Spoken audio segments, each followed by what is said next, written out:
بسم اللہ الرحمن الرحیم۔ السلام علیکم ورحمۃ اللہ وبرکاتہ۔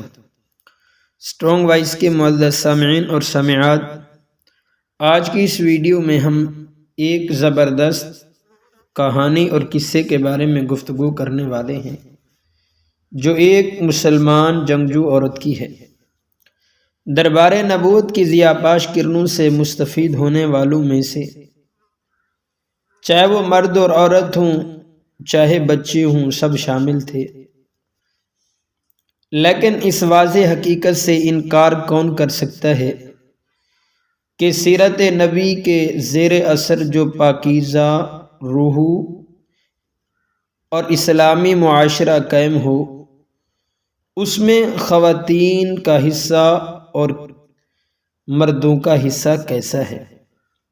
رحمت دو عالم صلی اللہ علیہ وسلم کی خدمت میں حاضر ہونے والی آپ صلی اللہ علیہ وسلم کے جمال جہاں آرا سے اپنی آنکھوں کو ٹھنڈک بخشنے والی اور آپ صلی اللہ علیہ وسلم کی مبارک اور مقدس آواز سے اپنی سماعتوں کو تر و تازہ کرنے والی اور آپ کے اشارہ ابرو پر اپنا جان و مال، شوہر اور اولاد، ہر چیز نچھاور کرنے والی صحابیات ہی در حقیقت مسلمان قوم کی وہ ماں ہیں جن کے احسان سے تا دم قیامت کوئی مسلمان عہد برا نہیں ہو سکتا۔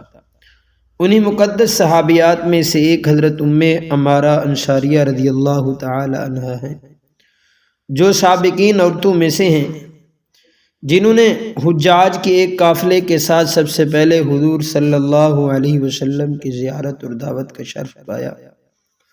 عقبہ اولیٰ مینا کی ایک گھاٹی میں چھپ کر اس قافلے کے ساتھ بیعت ہوئیں۔ ہجرت مدینہ کے بعد حضور صلی اللہ علیہ وسلم کی معیت میں احد، حدیبیہ، خیبر اور حنین کی جنگوں اور عمرۃ القضاء میں شریک ہوئی۔ احد کا واقعہ سنایا کرتی تھی کہ میں پانی کا مشکیزہ بھر کر احد کو گئی کہ دیکھوں مسلمانوں پر کیا گزری، کوئی زخمی ملا تو میں اس کو پانی پلا دوں گی۔ اس وقت ان کی عمر 34 سال تھی۔ ان کے شوہر اور 2 بیٹے بھی شریک تھے۔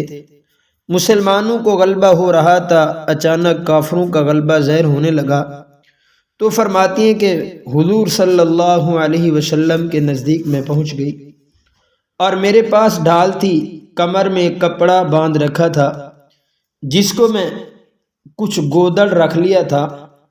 جب کوئی زخمی دیکھتی تو کپڑا جلا کر زخم بھر دیتی۔ جو کافر حضور صلی اللہ علیہ وسلم پر حملہ کرتا اس کا حملہ اپنے اوپر روکتی، چنانچہ خود بھی زخمی ہوتی رہی۔ ابن تمیم کافر حضور صلی اللہ علیہ وسلم کو تلاش کرتا ہوا آیا۔ حضرت مصعب بن عمیر اور چند حضرات کے ساتھ میں بھی اس کے مقابلے میں آئی اور اس پر کوئی وار کیے جو وہ دوہری ذرہ کے سبب خالی گئے۔